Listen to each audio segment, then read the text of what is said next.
Guys, आज आगे बढ़ने से पहले हमारी आपसे दिल से एक रिक्वेस्ट है। हम बहुत मेहनत करके आपके लिए एनिमेटेड हॉरर स्टोरीज बना रहे हैं और हमारे कुछ व्यूअर्स ऐसे भी हैं जिन्होंने अभी तक हमें सब्सक्राइब नहीं किया है। गाइस, अब और देरी नहीं, बस सब्सक्राइब बटन पर क्लिक करना है। एकदम फ्री है। चलो साथ करते हैं। 3, 2, 1, डन। कर दिया ना? पक्का ना? चलिए फिर शुरू करते हैं आज की कहानी।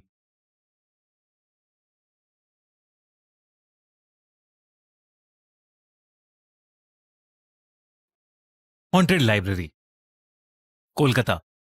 स्वादिष्ट बंगाली मिठाई और उतनी ही मीठी बोली का शहर।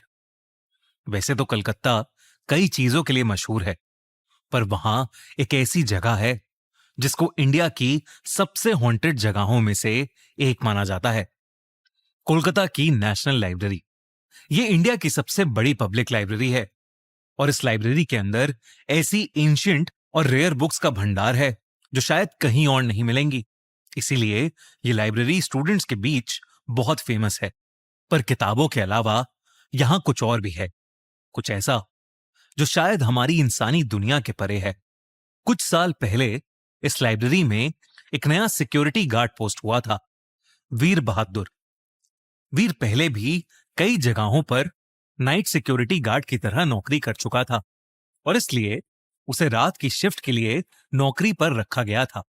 अक्सर इस लाइब्रेरी की रात की ड्यूटी करने से लोग कतराते थे, क्योंकि लाइब्रेरी के हॉन्टेड होने के कई किस्से लोगों ने सुने हुए थे।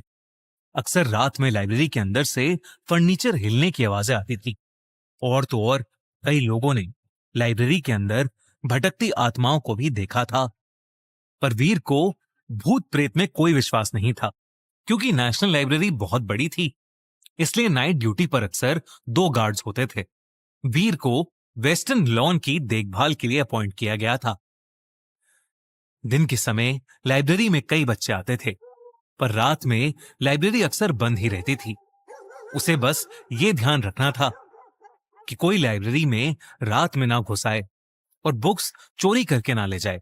पहली कुछ रातें वीर के लिए बिल्कुल आराम से बीती, लेकिन फिर अमावस्या की एक रात आई। वीर रोज गार्ड रूम में बैठा रेडियो सुनता रहता था, लेकिन उस रात रेडियो फ्रीक्वेंसी पकड़ ही नहीं रहा था। गार्ड रूम के बाहर दूर दूर तक बहुत अंधेरा था। वीर रेडियो के सिग्नल की खोज में गार्ड रूम से लॉन में चलने लगा, पर रेडियो की चरचराहट के अलावा कोई आवाज ही नहीं आ रही थी। बस बीच बीच में ऐसा लग रहा था कि मानो कोई कुछ बात कर रहा हो। फिर कुछ देर बाद एकदम से रेडियो से चरचराहट की आवाज आनी बंद हो गई। तभी अचानक से रेडियो में आवाज आई, टुनाइट इज माई नाइट। ऐसा लग रहा था कि कोई अंग्रेज ऑफिसर गुस्से से बोल रहा है कि आज रात वो किसी को नहीं छोड़ेगा। वो आवाज सुनते ही वीर के हाथों से रेडियो गिर गया। वो पहली बार था जब वीर को घबराहट महसूस हुई। इससे पहले कि वो रेडियो नीचे से उठाता और कुछ समझ पाता, उसे लाइब्रेरी के अंदर से बहुत तेज धमधम की आवाज सुनाई दी, जैसे लाइब्रेरी के अंदर कई सारी किताबें और बुक शेल्फ गिर गई हों। उसने दूसरे गार्ड को फोन मिलाया, पर उस गार्ड का फोन ही नहीं लग रहा था। इसलिए वीर अकेला ही लाइब्रेरी के अंदर चला गया। उसी दिन सौरभ नाम का एक 14 साल का स्टूडेंट भी पढ़ाई करने लाइब्रेरी आया था। वो एक लाइब्रेरी के अंदर वाले कमरे में अकेला बुक पढ़ रहा था। उसे बुक पढ़ते हुए पता ही नहीं चला कि दिन से कब शाम हुई और शाम से कब रात। जब वो घर जाने के लिए उठा तो लाइब्रेरी के उस कमरे का दरवाजा खुल ही नहीं रहा था। उसने दरवाजे को बहुत पीटा, बहुत आवाजें लगाईं, पर ना दरवाजा खुला और ना ही कोई उसकी मदद के लिए आया। तब अचानक से उस लड़के को लगा कि उसके पीछे कोई है। जब वो पीछे मुड़ा तो मानो उसकी सांसें ही रुक गईं। उसकी आंखों के सामने एक भयानक सी औरत हवा में उड़ रही थी। उस औरत का चेहरा बिगड़ा हुआ था और उसने एक सफेद रंग की ड्रेस पहनी थी। वो औरत सौरभ पर बिना ध्यान दिए बुकशेल्फ्स में किताबें अरेंज कर रही थी। उसे देखते ही सौरभ डर के मारे चिल्ला पड़ा और तब उस औरत ने सौरभ को देखा और एक बहुत डरावने ढंग से वो सौरभ पर गुर्राने लगी। डर के मारे सौरभ एक टेबल के नीचे छुप गया वो औरत चुपचाप बुक्स लगाती रही और हर थोड़ी थोड़ी देर में टेबल के नीचे झांककर वो सौरभ को देखकर एक डरावने तरीके से मुस्कुराने लगती, मानो किसी भी सेकंड वो सौरभ की जान लेने को तैयार बैठी हो। सौरभ को बहुत ज्यादा डर लग रहा था, लेकिन तभी कमरे का दरवाजा खुला और सिक्योरिटी गार्ड वीर बहादुर अंदर आ गया। सौरभ वीर को देखते ही टेबल के नीचे से आया और वीर से लिपट गया। सौरभ का जोरों से रोना छूट गया। वीर उसे देखकर घबरा गया। उसे लगा कि वो लड़का इतनी देर रात वहां क्या कर रहा है। सौरभ ने पूरी घटना वीर को बताई, जिसे सुनकर पहले तो वीर के होश उड़ गए, लेकिन फिर वीर को लगा कि शायद ये सब सौरभ का वहम होगा, क्योंकि अब उस कमरे में उन दोनों को कोई औरत नहीं दिख रही थी। तभी अचानक से लाइब्रेरी के अंदर फिर से बहुत जोरों की धमधम की आवाज हुई। आवाज नीचे से आ रही थी। वीर ने सौरभ को लाइब्रेरी से बाहर भेजा और फिर वो उस आवाज के पीछे लाइब्रेरी के बेसमेंट में जाने लगा। जब वो वहां पहुंचा तो वहां एक कमरा था। उस कमरे का दरवाजा अपने आप खुल गया। वहां उसे किसी आदमी के दर्द में चीखने की आवाज आ रही थी, जैसे कोई उसे बुरी तरह मार रहा है। जब वीर उस रूम के अंदर गया तो अंधेरे में उसे ऐसा लग रहा था जैसे कोई आदमी चेन में लिपटा हो। लेकिन फिर जैसे ही उसने अपनी टॉर्च उस तरफ मोड़ी तो वहां कोई भी नहीं था। वीर को कुछ समझ नहीं आ रहा था कि उस लाइब्रेरी में हो क्या रहा है। वापस गार्ड रूम जाते हुए वीर को दिखा कि लाइब्रेरी की लॉन्स के बीचों बीच एक पालकी रखी है, जो पहले नहीं थी। वो उस पालकी के पास गया। वो सदियों पुरानी पालकी लग रही थी। वीर ने पर्दे से देखा कि अंदर एक आदमी बैठा है। वीर गुस्से में उस पर चिल्लाया कि वो कौन है और वहां इतनी रात को क्या कर रहा है, लेकिन उस आदमी ने कोई जवाब नहीं दिया। जब वीर ने पर्दा हटाकर पालकी के अंदर झांका तो उसके रोंगटे खड़े हो गए। अंदर एक आदमी था और उसके शरीर पर हर तरफ चोट के निशान थे।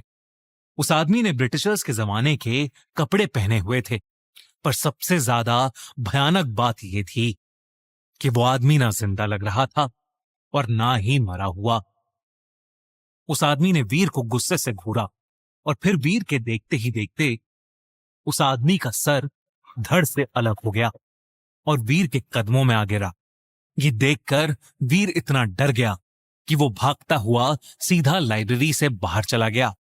अगले दिन सुबह जब वो नौकरी छोड़ने लाइब्रेरी गया तो उसे वहां दूसरा पुराना गार्ड मिला। उस गार्ड ने बताया कि इस लाइब्रेरी में कई आत्माएं वाकई में भटकती हैं। नेशनल लाइब्रेरी बनने से पहले यह जगह इंडिया के पहले वाइसरॉय जनरल वॉरेन हेस्टिंग्स का घर हुआ करती थी। अक्सर उनकी आत्मा यहां टहलते हुए मिल जाती है या फिर उनकी आवाज आती है, टुनाइट इज माय नाइट। फिर जिस चोटिल आदमी को वीर ने पिछली रात देखा था वो था फिलिप फ्रांसिस, जो वाइसरॉय से लड़ाई में चोटिल हो गया था और उसकी मौत वेस्ट लॉन के बीचों बीच हो गई थी। वाइसरॉय ने उसकी जान बचाने के लिए एक पालकी मंगवाई थी, पर जब तक वो पालकी पहुंची फिलिप मर चुका था।